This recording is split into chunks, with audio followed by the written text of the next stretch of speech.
Жалсанов Барас, ученик 4 А класса Могилевской средней школы номер 1 имени Викентия Робертовича Глазко. Автор Мария Семеновна.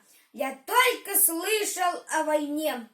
Я только слышал о войне, но боль народов, боль земли звучит, как выстрел в тишине, что волны время донесли. Жизнь вновь несется чередой, а было время 41-й, горели адовым огнем земля и воздух, море нервы.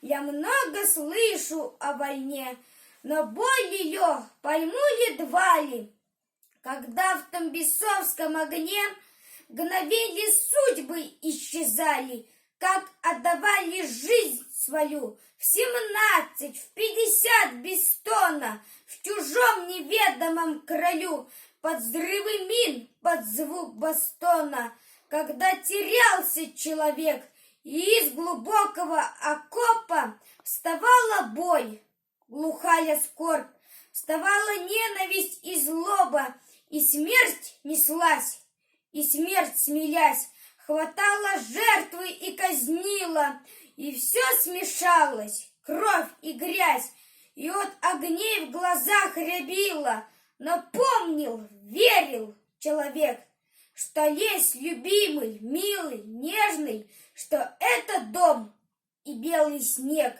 такой же чистый и безгрешный, что мир настанет, и тогда они вернутся, восстановят мосты, дороги, города.